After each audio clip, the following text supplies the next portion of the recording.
شروع کرتے ہیں اللہ کے بابرکت نام سے جو بڑا مہربان اور نہایت رحم والا ہے۔ تمام تعریفیں میرے اللہ رب العزت کے لیے ہیں۔ السلام علیکم لسنرز، میں ہوں آپ لوگوں کی ہوسٹ نوشین، اور میں اپنے چینل خوفناک کہانیوں میں اپنے سبھی سننے والوں کو خوش آمدید کہتی ہوں۔ میں امید کرتی ہوں آپ سب لوگ خیریت سے ہوں گے، جہاں ہوں گے خوش ہوں گے۔ I am extremely very sorry, میں 2 دن آپ لوگوں کے ساتھ سٹوری شیئر نہیں کر سکی، میں کچھ بیزی تھی، اس لیے میں سٹوری پوسٹ نہیں کر سکی۔ آج آپ لوگوں کے لیے میں بہت انٹرسٹنگ ہارر سٹوریز لے کر آئی ہوں جنہیں آپ لوگ بہت پسند کریں گے۔ سلسلہ شروع کرتے ہیں آج کی خوفناک کہانیوں کا۔ بڑھتے ہیں آج کی پہلی خوفناک کہانی کی طرف۔ یہ خوفناک کہانی ذوالفقار شیئر کر رہے ہیں۔ ذوالفقار کہتے ہیں آج آپ کے ساتھ ہم لوگوں کے نانا جی کی بتائی ہوئی ایک اور بہت ہی زیادہ بھیانک کہانی شیئر کرنا چاہتا ہوں۔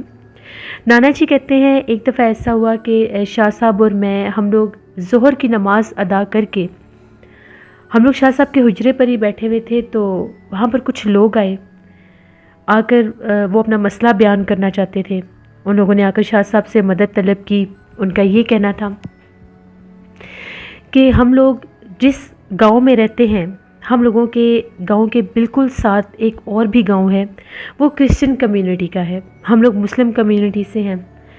ہم لوگوں کے گاؤں کے جو بیرونی راستے ہیں، وہاں پر ہم لوگوں کے گاؤں کے قدیم اور پرانے قبرستان ہیں، یعنی ان کا بھی گاؤں کا جہاں پر سٹارٹ ہوتا ہے وہاں پر ان کے گاؤں کا قبرستان ہے، اور ہم لوگوں کا جہاں سے گاؤں شروع ہوتا ہے ہم لوگوں کے گاؤں کا قبرستان وہاں پر ہے۔ دونوں قبرستان آمنے سامنے ہی بنتے ہیں، اور دونوں گاؤں کو مین سڑک ایک ہی لگتی ہے۔ آگے سے جا کر رائٹ سائڈ کی طرف جائیں تو وہ مسلم جو لوگ ہیں ان کا گاؤں آ جاتا ہے، لیفٹ سائڈ کی طرف جائیں تو وہ جو کرسچن کمیونٹی ہے ان کا گاؤں ہے باقاعدہ وہاں پر۔ وہ کہتے ہیں کچھ عرصہ سے ان کا جو قبرستان ہے وہاں سے بہت عجیب و غریب آوازیں سنائی دیتی ہیں۔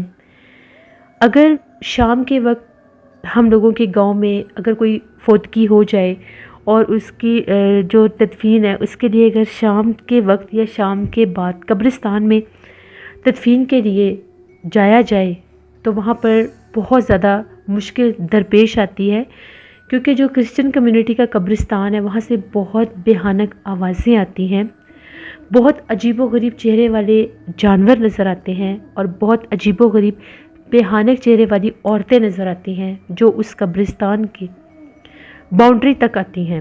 یہاں تک کہ ہم لوگوں کا جو قبرستان ہے وہاں سے کچھ جو مردے جن کی تدفین کی گئی ہے وہ بھی وہاں سے اگلے دن غائب ہوتے ہیں، جبکہ گورکن یہ کہتا ہے کہ وہ باقاعدہ پہرا بھی دیتا ہے، وہاں پر کوئی جانور اس طرح سے نہیں آ سکتا۔ وہ رات رات بھر اٹھ کر دیکھتے ہیں، لیکن کچھ عرصے سے جو گورکن ہے وہ بھی رات کے وقت پہرا نہیں دے سکتا۔ اس کا یہ کہنا ہے کہ میں جب بھی قبرستان میں پہرا دینے کے لیے رات کے ٹائم آتا ہوں تو جو سامنے والا قبرستان ہے، جو کرسچن کمیونٹی کا قبرستان ہے، وہاں سے بہت ڈراؤنی آوازیں آتی ہیں، عورتیں آوازیں دیتی ہیں باقاعدہ، ایسے لگتا ہے کہ وہ تعداد میں بہت زیادہ ہیں۔ وہ بہت خوفناک چہرے والی عورتیں ہیں، ان کے بہت کالے کالے ہاتھ ہوتے ہیں، وہ باقاعدہ سامنے سڑک کی دوسری طرف کھڑے ہو کر آوازیں دیتی ہیں۔ کبھی ایسا لگتا ہے کہ وہ جیسے رو رہی ہیں، کبھی ہنس رہی ہیں، اور وہاں سے اکثر پتھراؤ بھی ہوتا ہے سڑک سے گزرتے لوگوں کے ساتھ۔ ہم لوگوں نے جب جا کر ان لوگوں سے بات کی، ہم لوگ وہ بھی اپنے گاؤں میں بہت خوشی سے رہتے ہیں، ہم لوگ بھی اپنے گاؤں میں بہت خوشی سے رہتے ہیں۔ جب ہم لوگ ان کی طرف گئے، ان لوگوں سے ہم نے سارا مسئلہ جب شیئر کیا، ڈسکس کیا، تو ان لوگوں کا یہ کہنا تھا کہ ان کے گاؤں میں ایک جادوگر تھا۔ وہ جادوگر جو تھا اس کے قبضے میں بہت زیادہ جنات اور اسی طرح سے چڑیلیں تھیں۔ وہ جب بھی اپنے کالے جادو کا کوئی عمل کرتا تھا، اس کے لیے وہ اس قبرستان میں جا کر وہاں پر وہ جادو کے عملیات کیا کرتا تھا۔ ایک دفعہ اس جادوگر نے وہاں پر جا کر کوئی بہت زیادہ سخت جادو کا عمل کیا، جس کے بعد اس جادوگر کی لاش اگلے دن انہی کے قبرستان سے ملی، جو ایک درخت کے ساتھ الٹا لٹکا ہوا تھا، اور اس کی آنکھیں نوچی ہوئی تھیں، اس کی حالت بہت زیادہ بگڑی ہوئی تھی۔ جب وہاں پر ان کے قبرستان کا جو گورکن تھا اس نے جب دیکھا تو اس نے شور مچا دیا، پتہ چلا کہ جادوگر کو کسی نے مار کر درخت کے ساتھ الٹا لٹکا دیا ہے۔ لیکن جب اس کی لاش کی کنڈیشن دیکھی گئی تو لوگ اتنا زیادہ ڈر گئے، ان کا یہ کہنا تھا کہ یہ اس کو مارا بھی انہیں جنات اور چڑیلوں آفتوں نے، جن کے یہ عملیات کیا کرتا تھا۔ ان دنوں میں بھی وہ وہاں پر کچھ عمل ہی کر رہا تھا۔ وہاں سے بہت سی ایسی چیزیں بھی ملیں جن سے جادوگر کے عملیات کیے جاتے ہیں۔ تو پھر اس کے بعد ان لوگوں نے اس کو وہیں پر اسی قبرستان میں ایک کونے میں اس کی قبر بنا دی۔ اس کے بعد سے اس کی قبر کے پاس سے بہت بھیانک آوازیں آتی ہیں۔ اس کی قبر کے پاس بہت سی عورتیں، عجیب و غریب بہت بڑے بڑے سانپ اور ایسی چیزیں نظر آتی ہیں، یہاں تک کہ ان کا یہ بھی کہنا تھا کہ اکثر وہاں سے چیخو پکار سنائی دیتا ہے، کبھی کچھ نظر بھی آتا ہے، کبھی کچھ نظر نہیں آتا۔ اس خوف سے ان لوگوں نے اس قبرستان میں آنا جانا ہی چھوڑ دیا۔ دن کے ٹائم بھی اگر وہ لوگ کہتے ہیں کہ ہم لوگ قبرستان میں جاتے تھے تو کوئی نہ کوئی ڈر جاتا تھا، کسی نہ کسی کے ساتھ کوئی حادثہ ہو جاتا تھا، کوئی کسی کو دھکا دے کر گرا دیتا تھا۔ یہاں تک کہ گورکن کا یہ کہنا ہے کہ ایک دفعہ شام سے پہلے کی بات ہے، وہ اسی قبرستان میں تھا، ابھی وہ اس جادوگر کی قبر سے تھوڑا دور تھا، تو وہاں پر اس کو ایسا محسوس ہوا کہ اس کے پیچھے کوئی بھاگ کر آیا۔ جب اس نے پیچھے پلٹ کر دیکھا تو اس کے پیچھے کوئی بھی نہیں تھا۔ اس کو کسی نے پکڑ کر بہت زیادہ اونچائی پر کر دیا، زمین سے کافی اونچا کر دیا، یعنی پکڑنے والے کی ہائٹ اتنی بڑی تھی کہ اس نے اس کو زمین سے خاصا اونچا کر دیا۔ جب وہ چیخا چلایا تو اس نے اس کو نیچے گرا دیا۔ اس کے بعد وہ ایسا ڈرا کہ وہ قبرستان میں جاتا ہی نہیں تھا۔ وہ کہتے ہیں کہ ہم لوگوں میں یہ خوف و ہراس بہت زیادہ ہے، ہم لوگ قبرستان کے اس حصے کی طرف نہیں جاتے جو مین راستے کی طرف لگتا ہے، کیونکہ اس جادوگر کی قبر بھی اسی طرف تھی۔ پھر آتے جاتے جو راہگیر تھے، جو لوگ وہاں سے مسافر گزرتے تھے، ان کے ساتھ بھی عجیب و غریب واقعات ہوتے تھے۔ مخصوص اس سڑک کے حصے پر آ کر اگر وہ کسی بائک پر ہوتے تھے تو اس کا رک جانا یا اس کا کسی نہ دکھنے والی چیز کے ساتھ ٹکرا کر گر جانا۔ اسی طرح اس دور میں زیادہ تر ٹانگے وغیرہ چلا کرتے تھے، تو جانور جو تھے یعنی جو گھوڑا ہوتا تھا وہ آگے جاتا ہی نہیں تھا، گھوڑا ڈرتا تھا، ایسے لگتا تھا جیسے اس کو وہاں سے کچھ نظر آتا ہے۔ تو بہت سے لوگوں کے ساتھ معاملات تھے۔ جب شاہ صاحب نے ساری باتیں سنی تو شاہ صاحب نے یہ کہا کہ وہاں پر عملیات ہی ایسے کیے گئے ہیں کہ اس نے جو آخری والا اس جادوگر نے جو عمل کیا تھا اس کی وجہ سے وہاں پر وہ جنات، وہ چڑیلیں، آفتیں آزاد ہیں، اسی لیے وہ دوسرے انسانوں کو پریشان کر رہی ہیں۔ جب تک ان کو کنٹرول نہیں کیا جائے گا وہاں پر ایسے ہی معاملات ہوں گے، اس راستے سے کوئی گزر بھی نہیں سکے گا، اور کوشش یہ کی جائے کہ شام کے بعد اس راستے سے کوئی اکیلا نہ گزرے، کیونکہ اگر شام کے وقت اس راستے سے کوئی گزرے گا تو ان کو نقصان بھی پہنچایا جا سکتا ہے۔ وہ مخلوقات اس حد تک اب وہاں پر ہیں کہ وہ کسی کو جانی نقصان بھی دے سکتے ہیں۔ شاہ صاحب نے یہ کہا کہ ٹھیک ہے، میں ایک دفعہ پہلے اس جگہ پر آؤں گا، اس جگہ کو دیکھوں گا، اس کے بعد میں آپ لوگوں سے کچھ کہہ سکتا ہوں کہ وہاں پر کیا کیا جا سکتا ہے۔ ان لوگوں نے شاہ صاحب سے بڑی منت سماجت کی کہ آپ ہماری مدد کریں، ہم لوگوں کے گاؤں کا وہی مین راستہ ہے، اگر ہم دوسری طرف سے جاتے ہیں تو ہم لوگوں کو مین راستے پر آتے وقت بہت زیادہ دیر لگ جاتی ہے، اور ایسے بھی لوگ ہیں جن کے پاس نہ تو سائیکل ہے اور نہ ہی کچھ ایسی سواری جس سے وہ اتنی دور کا سفر کر سکیں، اور شہر میں جانا آنا ضروری ہو جاتا ہے، ویسے بھی گاؤں سے باہر بھی آنا جانا ہوتا ہے، کبھی بھی کچھ معاملات بن سکتے ہیں۔ پھر شاہ صاحب نے یہ کہا کہ جمعرات کے دن میں وہاں پر شام کے بعد آؤں گا، پھر میں وہاں پر آپ لوگوں کو بتا دوں گا، آپ لوگ جمعرات والے دن یہاں پر آ جائیں اسی ٹائم۔ جس دن وہ شاہ صاحب کے پاس آئے تھے اس دن اتوار کا دن تھا، یعنی ابھی درمیان میں 3 دن تھے۔ تو شاہ صاحب نے یہ کہا کہ وہاں پر بہت سخت جنات، چڑیلیں، آفتیں ہیں، تو اس کے لیے ہمیں مکمل تیاری کرنی پڑے گی، کیونکہ وہاں پر جا کر وہ ہمارے سامنے بھی آ سکتے ہیں۔ پھر شاہ صاحب نے ایک مخصوص کچھ پڑھائی تھی قرآن پاک کی، وہ شروع کی، مجھے بھی کروائی۔ 3 دن ہم لوگ عشاء کے بعد وہ پڑھائی کیا کرتے تھے، پھر اس کے بعد تہجد سے فجر تک وہ پڑھائی کرنی ہوتی تھی۔ جمعرات کا دن آ گیا، وہ لوگ پھر آئے شاہ صاحب کے پاس، شاہ صاحب نے انہیں وہیں پر بٹھایا۔ اس دن شاہ صاحب نے ان لوگوں کو بھی ایک ایک تعویذ دیا جو کہ قرآن پاک کی ہی آیات کا تھا، حفاظت کے لیے مجھے بھی دیا ایک تعویذ۔ شاہ صاحب کے پاس ان کی وہی سب تسبیح تھی جس کے اوپر وہ عبادت کیا کرتے تھے، اور میرے پاس وہ سفید تسبیح تھی جو انہوں نے مجھے دی تھی۔ آج ہم لوگوں نے وہاں پر روانہ ہونا تھا۔ وہاں پر جانے سے پہلے شاہ صاحب نے مجھے بھی کہا کہ 2 رکعت نماز نفل حاجت ادا کرنے ہیں۔ انہوں نے بھی ادا کی ہے اور میں نے بھی۔ پھر ہم لوگوں نے سفر شروع کیا۔ وہ جو گاؤں تھا ہم لوگوں کے گاؤں سے کافی زیادہ دور تھا۔ جیسے ہی اس گاؤں کا وہ راستہ شروع ہوا ہے، وہ کافی لمبی ایک سڑک تھی جو درختوں سے گھری ہوئی تھی۔ اس راستے کے اوپر جب ہم لوگوں کا ٹانگا جا رہا تھا، شاہ صاحب اور میں، ہم لوگ بیک سائڈ پر بیٹھے تھے پچھلی سیٹ پر، آگے وہ 2 آدمی تھے اور ایک کوچوان جو ٹانگا چلا رہا تھا۔ مغرب ہو چکی تھی۔ مغرب کے بعد جب ہم لوگ وہاں پر پہنچے، عشاء تک بھی ہونے والی تھی کیونکہ کافی دور جگہ تھی۔ بہت زیادہ خاموشی اور سناٹا تھا۔ وہ لوگ بہت زیادہ ڈر رہے تھے، یہاں تک کہ جب وہاں پر اس کے قریب وہ ٹانگا بھی جا رہا تھا تو وہ گھوڑا بھی جیسے ڈر رہا تھا۔ تو شاہ صاحب نے وہیں پر پڑھائی کر کے ایک حصار باندھ دیا۔ تو وہ جو گھوڑا تھا وہ ایک مخصوص جگہ پر جا کر رک گیا۔ شاہ صاحب نے کہا ٹھیک ہے، یہ آگے نہیں جائے گا کیونکہ اس کو وہ نظر آ رہے ہیں، وہ وہاں پر موجود ہیں۔ تبھی جب شاہ صاحب اور میں، ہم لوگ ٹانگے سے نیچے اترے تو ہم لوگ اس راستے کی طرف چلنے لگے، ان لوگوں کو وہیں پر بٹھایا ٹانگے میں۔ ہم لوگ جب وہاں پر جانے لگے تو وہاں پر ہم لوگوں نے دیکھا کہ وہ جو کرسچن کمیونٹی کا جو قبرستان تھا وہ بالکل سامنے تھا اور دوسری طرف مسلم گریو یارڈ تھا۔ تو ہم لوگوں نے وہاں پر ایک بھینس کو دیکھا جو بالکل سڑک کے سینٹر میں تھی، بہت بڑی۔ میں نے زندگی میں اتنی بڑی بھینس نہیں دیکھی، بہت زیادہ بلیک، بہت بڑے بڑے سینگ تھے اس کی آنکھیں اتنی سرخ تھی کہ دور سے اس کی آنکھیں جیسے انگارے ہوتے ہیں ایسے نظر آ رہی تھیں۔ شاہ صاحب نے مجھے بھی رکنے کا اشارہ کیا، میں رک گیا۔ شاہ صاحب میرے سے 5 قدم آگے گئے۔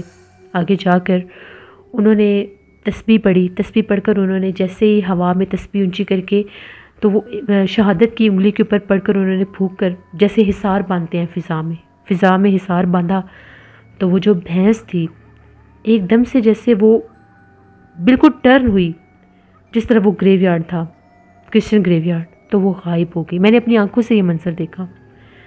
میں سمجھ گیا کہ یہ کوئی اور مخلوق تھی۔ پھر شاہ صاحب نے مجھے بلایا کہ آگے آؤ۔ ہم لوگ آگے گئے۔ جیسے ہم لوگ اب بالکل سینٹر میں تھے، ایک طرف مسلم گریو یارڈ تھا اور ایک طرف کرسچن گریو یارڈ تھا۔ شاہ صاحب نے پڑھائی کرنا شروع کر دی تو اس طرف سے اتنی بھیانک آوازیں گونجنے لگیں۔ دیکھتے ہی دیکھتے ایک بہت بھیانک چہرے والی عورت جس کا سر بہت زیادہ بڑا تھا، اس کی آنکھیں بالکل ویسی تھیں جیسے وہ جو کالے رنگ کی بھینس وہاں پر کھڑی تھی اس کی سرخ سرخ آنکھیں تھیں۔ وہ ایسے رینگتے ہوئے انداز میں کرسچن کمیونٹی کا جو گریو یارڈ تھا وہاں پر آ کر باہر بیٹھ گئی۔ بہت خوفناک تھی۔ بیک سائڈ سے بھی عجیب و غریب آوازیں، کبھی ایسے لگے کہ بلیاں رو رہی ہیں، کبھی ایسے لگے جیسے کتے دور بھونک رہے ہیں اور رو رہے ہیں، ایسی ڈراؤنی آوازیں۔ بہت بھیانک وہ منظر تھا۔ میں بھی شاہ صاحب کے پیچھے بیٹھا ہوا تھا۔ شاہ صاحب نے کچھ پڑھائی کی، جیسے پڑھائی کرتے جا رہے تھے وہ پیچھے پیچھے ہٹتی جا رہی تھی، اندر جاتی جا رہی تھی، بہت ڈراؤنی آوازیں۔ تبھی ہم لوگوں نے دیکھا تقریباً 7 سے 8 بلیاں تھیں بلیک کلر کی، وہ ایک دم سے دیوار سے باہر نکلی اور دیوار کے ساتھ ساتھ چلتی ہوئی جیسے وہ قبرستان سے باہر نکل گئیں، بالکل وہ سڑک سے دور جاتی جا رہی تھیں۔ 7 سے 8 کالے رنگ کی بلیاں، ایک ہی ان کا سائز تھا۔ اس کے بعد دوبارہ سے ایسے لگے جیسے قبرستان کے اندر سے کوئی جھانک کر باہر دیکھتا ہے، وہی بڑا سر، عجیب و غریب آوازیں، بہت خوفناک منظر تھا۔ پھر شاہ صاحب نے تقریباً آدھا گھنٹہ پڑھائی کرنے کے بعد پھر شہادت کی انگلی کے اوپر وہ اس کو پڑھ کر دوبارہ سے ایک حصار باندھا فضا میں۔ اس کے بعد 7 کیل لیے گئے جو اس قبرستان کے باہر جو سڑک کا حصہ تھا وہاں پر لگا دیے گئے، اور 7 کیل جو تھے وہ جو مسلم گریو یارڈ تھا اس طرف لگا دیے گئے۔ اس طرف جب شاہ صاحب نے منہ کر کے پڑھائی کی جس طرف مسلم کمیونٹی کا گریو یارڈ تھا، وہاں سے بھی ایک کالے رنگ کی بلی نکلی، وہ صرف ایک تھی۔ اس کا چہرہ بہت عجیب تھا، اتنا خوفناک چہرہ تھا، کافی بڑا اس کا چہرہ تھا، بالکل بلیک بلی تھی لیکن اس کا آگے سے آدھا جو منہ تھا وہ وائٹ کلر کا تھا، بہت بھیانک بلی لگ رہی تھی۔ وہ آ کر پہلے سامنے بیٹھی رہی، اپنے اگلے ہاتھ چاٹتی رہی، کبھی پچھلے پاؤں چاٹتی رہی۔ پھر تھوڑی دیر کے بعد وہ جیسے وہاں سے واپس آئی تھی، پہلے اس طرف جانے لگی، پھر 1 منٹ رکی اور پھر قبرستان کی دیوار کے ساتھ ساتھ چلتی چلتی وہ بھی پتہ نہیں غائب ہوگی کہ کہاں چلی گئی۔ پھر اس طرح بھی 7 کیل لگائے گئے۔ پھر شاہ صاحب واپس آئے اور شاہ صاحب نے یہ کہا کہ 3 دن اس سڑک سے کوئی بھی نہ گزرے، 3 دن کوشش کریں کہ آپ لوگ قبرستان کی طرف بھی نہ جائیں، اللہ نہ کرے اگر کوئی فوتگی ہو جاتی ہے، کوئی ایسا مسئلہ بن بھی جاتا ہے کہ آپ لوگوں کو قبرستان میں آنا پڑتا ہے، اس صورت میں یہ ہے کہ آپ لوگ اپنے ساتھ سورۃ یاسین لے کر آئیں، باوضو ہو کر آئیں کہ وہ مخلوقات آپ لوگوں پر اثر انداز نہ ہوں یا آپ لوگوں کو ڈرانے کی کوشش نہ کریں۔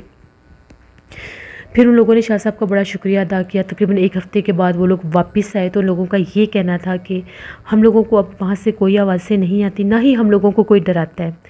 اور ان لوگوں نے جب جا کر وہ جو کرسچن تھے ان سے پوچھا تو ان کا بھی یہی کہنا تھا کہ اب وہ واقعات بہت کم ہو گئے ہیں۔ وہ شاہ صاحب نے ان کو اس قبرستان سے نکال کر وہاں پر وہ جو کیل لگائے تھے وہ حصار کر دیا تھا، وہ وہی مخلوقات تھیں جو اس جادوگر کی وجہ سے وہاں پر تھیں۔ لیکن اس جادوگر کی قبر کو لے کر لوگوں کے دلوں میں اتنا خوف تھا کہ اس طرف کوئی بھی نہیں جاتا تھا، یہاں تک کہ باقاعدہ اس جگہ پر ان لوگوں نے جیسے اس کو الگ کر دیا تھا کہ اس طرف کوئی جائے ہی نہ۔ تو یہ ایک سٹوری تھی جو نانا جی نے ہمیں سنائی اور میں نے آپ کے ساتھ شیئر کی۔ بہت شکریہ ذوالفقار آپ کا۔ بڑھتے ہیں ایک اور خوفناک کہانی کی طرف۔ یہ خوفناک کہانی شہریار شیئر کر رہے ہیں۔ شہریار کہتے ہیں، آج آپ کے ساتھ اپنی زندگی میں پیش آنے والی ایک بہت ہی زیادہ بھیانک کہانی شیئر کرنا چاہتا ہوں۔ میں حیدرآباد کا رہنے والا ہوں۔ ایک دفعہ کی بات ہے، تقریباً آج سے 3 سال پہلے کی بات ہے۔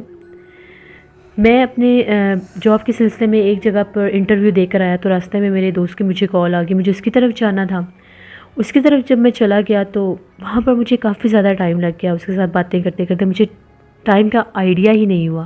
کھانا بھی میں نے اسی کے ساتھ کھایا تو تقریباً رات کے 1:45 بجے کا ٹائم تھا۔ میں نے اسے یہ کہا کہ اب میں چلتا ہوں، بہت رات ہو گئی ہے۔ میرا گھر اس کے گھر سے کافی زیادہ دور تھا، بائک پر تھا میں، اس کے باوجود مجھے 15 منٹس لگتے تھے اپنے گھر جانے میں۔ میں نے اسے پوچھا کہ یہاں پر اگر کوئی شارٹ کٹ ہے تو مجھے بتا دو، میں اس طرف سے چلا جاتا ہوں۔ اس نے مجھے یہ کہا کہ ہم لوگوں کے ٹاؤن سے جب تم باہر نکلو گے تو وہاں پر ایک مین سڑک تھی، اس کے ساتھ مین سڑک کے ساتھ ہی ایک اور لنک روڈ تھا چھوٹا سا، وہاں سے جب تم نکلو گے تو اس طرف ایک بہت بڑا پرانا ہاسپٹل تھا، اس کی بیک سائڈ ہے وہ، وہاں سے ایک سڑک ہے جو باہر آگے جا کے پھر کنٹینیو کرتی ہے، وہاں سے تم جلدی پہنچاؤ گے۔ لیکن ساتھ اس نے مجھے یہ بھی کہا کہ وہ راستہ بہت زیادہ سنسان ہے، تو رات کا ٹائم ہے، ایسا نہ ہو کہ وہاں پر کوئی چور وغیرہ یا ایسا کوئی سین ہو جائے۔ تو میں نے اسے یہ کہا کہ نہیں ایسا کچھ نہیں ہوتا، انشاءاللہ خیر ہے، کیونکہ مین روڈ کے ساتھ ہی وہ لنک روڈ نکل رہا ہے تو انشاءاللہ ایسا کچھ نہیں ہوگا۔ اس سے میں نے اجازت لی، ملا اور میں وہاں سے نکل پڑا۔ جیسے ہی میں وہاں پر ان کے ٹاؤن سے باہر نکلا تو وہ ایک مین روڈ تھا، وہاں پر آیا تو میں وہ لنک روڈ دیکھنے لگا تو میں نے دیکھا وہ جھاڑیاں سی تھیں، ان کے سینٹر سے ایک چھوٹا سا راستہ بنا ہوا تھا۔ وہ چھوٹا سا راستہ جب میں نے کراس کیا تو آگے ایک سڑک شروع ہوگی، بڑی سنسان سڑک تھی۔ وہ بیسیکلی ایک ہاسپٹل کی بیک سائڈ تھی۔ وہ ہاسپٹل کافی پرانا ایک پرائیویٹ ہاسپٹل تھا، لیکن تھا بہت بڑا ہاسپٹل، وہ اس کی وہ بیک سائڈ بنتی تھی۔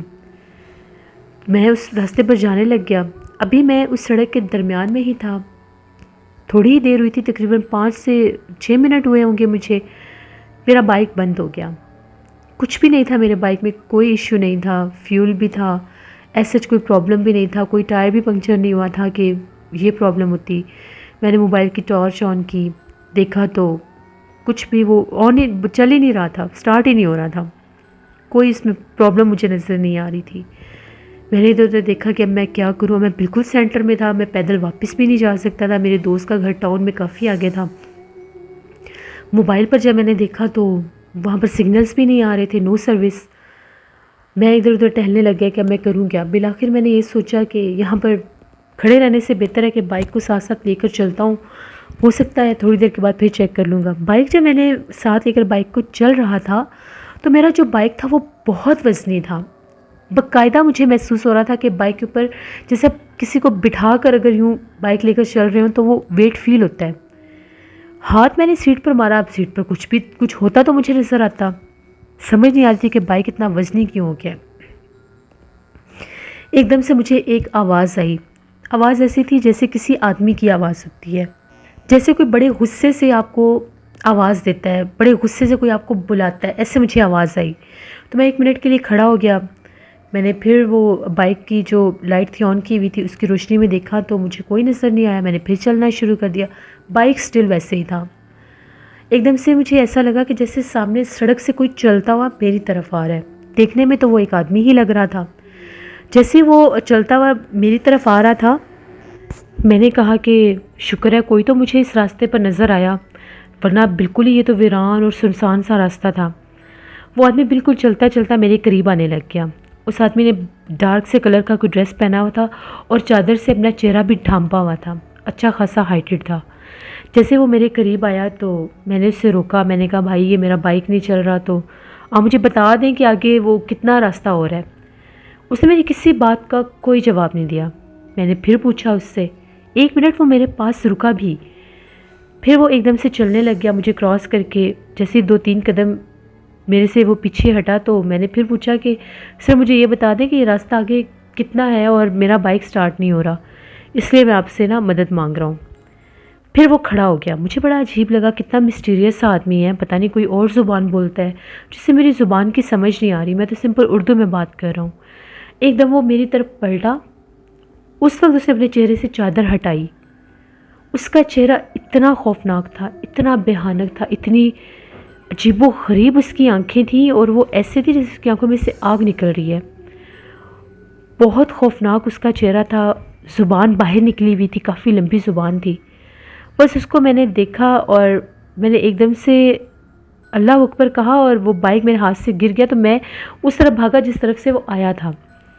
اس طرف جب میں بھاگا تو میں نے اونچی آواز میں آیت الکرسی اور درود پاک پڑھنا شروع کر دیا. کافی آگے جب میں آیا میں نے پیچھے پلٹ کر دیکھا، وہ غائب ہو چکا تھا. میرا جو بائک تھا زمین پر گرا ہوا تھا. اب میں اس راستے پر بائک چھوڑ بھی نہیں سکتا تھا. میں نے پھر آیت الکرسی پڑھنا شروع کی. ڈرتا ڈرتا میں اپنے بائک کے پاس آیا. میں نے ادھر ادھر دیکھا، مجھے کچھ نظر نہیں آیا. میں فوراً سے اٹھا. میں نے کک جب بائک کو کیا تو بائک سٹارٹ ہو گیا. اللہ کا شکر ادا کیا. بائک پر بیٹھا. جب میں بائک پر بیٹھا تو میرے پیچھے ایک دم سے پتہ نہیں کہاں سے بہت بڑا کالے رنگ کا کتا میرے پیچھے لگ گیا. اتنا بھیانک کتا تھا وہ بھی سائز میں بہت بڑا تھا اور بہت زیادہ بھونک رہا تھا، بھیانک آواز نکال رہا تھا. میں نے آیت الکرسی نہیں پڑھنا چھوڑی. اونچی آواز میں پڑھتا پڑھتا جیسے ہی وہ ہاسپٹل ختم ہوا، وہاں سے ایک یو ٹرن آیا، وہ راستہ ختم ہوا، وہ کتا غائب ہو گیا. وہاں سے جب میں باہر نکلا تو پھر سامنے ایک اور روڈ تھا، وہاں پر میں گیا. بہت ڈرا گھبرایا ہوا تھا. جیسے کیسے کر کے جب میں اپنے گھر پہنچا تو مجھے بہت سخت بخار ہوا تھا. میری طبیعت خراب ہوگی، سڈنلی بخار ہو گیا اور طبیعت بھی بڑی خراب، سر بھاری. میں نے گھر والوں کو بھی یہ بات بتائی. انہوں نے شکر ادا کیا، میرے پیرنٹس نے. وہ پریشان تھے، اتنی دیر سے تم کیوں نہیں آ رہے، تمہارا موبائل بھی بند تھا. اور یہاں تک کہ جب میں اس راستے سے نکلا موبائل کی سروس بھی آن ہوگی. مجھے میسیجز کالز گھر سے آ رہی تھی لیکن میں اس ٹائم وہ اٹینڈ نہیں کر سکتا تھا. بڑی میری طبیعت خراب. امی نے بھی مجھے دم کیا، ابو نے بھی کیا. صبح پھر میں فجر کی نماز کے لیے مجھے انہوں نے جگایا اور یہ کہا کہ اپنے ابو کے ساتھ مولوی صاحب کے پاس جاؤ. میں ابو کے ساتھ جب مولوی صاحب کے پاس گیا، مولوی صاحب نے جب پڑھائی کی تو ان کا یہ کہنا تھا کہ وہ جو راستہ ہے وہ بہت زیادہ آسیب زدہ ہے، آفت زدہ راستہ ہے. وہاں پر بہت زیادہ تعداد میں جنات ہیں کیونکہ ایک تو وہ ہاسپٹل کی بیک سائڈ ہے، دوسرا وہ ایک سنگل روڈ ہے. وہ وہاں پر آبادی ہے ہی نہیں اس طرف، بالکل وہ ویرانے ہیں، اس طرف کوئی آتا جاتا نہیں ہے. تو پھر رات کے ٹائم اگر وہاں سے کوئی گزرے تو وہ ان کو نقصان پہنچانے کی کوشش کرتے ہیں. یہاں تک کہ وہ ہاسپٹل بھی بہت زیادہ آسیب زدہ تھا. اس کے بارے میں بھی بہت سی میں نے وہاں سے باتیں سنی. پھر انہوں نے مجھے دم کیا اور یہ کہا کہ کوشش کرو کہ دوبارہ اس راستے سے مت جاؤ. تو یہ میری زندگی کی ایک کہانی تھی جسے میں کبھی بھی فراموش نہیں کر سکتا. میں نے اپنے دوست سے بھی شیئر کی. وہ لوگ تو کبھی اس راستے سے نہیں گزرے تھے، اس نے مجھے منع بھی کیا تھا، لیکن میرے مائنڈ میں یہ چیز تو تھی نہیں کہ ایسا بھی کچھ ہو سکتا ہے. یہ جو کہانی تھی یہ آج بھی اگر مجھے یاد آتی ہے تو میرے رونگٹے کھڑے ہو جاتے ہیں. بہت شکریہ جو میں نے آپ کے ساتھ شیئر کی. بہت شکریہ شہریار آپ کا. لسنرز یہ تھی آج کی خوفناک کہانیاں. اپنا فیڈ بیک مجھے ضرور دیں، آپ لوگوں کو کیسی لگی. آپ لوگ بھی اپنی خوفناک کہانیاں شیئر کر سکتے ہیں ڈسکرپشن باکس میں دیے گئے ای میل آئی ڈی nushinvik57@gmail.com پر. اس کے علاوہ آپ لوگ مجھے کمنٹ باکس میں بھی سٹوری شیئر کر سکتے ہیں. ہارر اردو سینٹر پر انشاءاللہ اب میں نیکسٹ نیو ناول لے کر آؤں گی، اسے بھی وزٹ کریے گا، آپ لوگوں کو پسند آئے گا.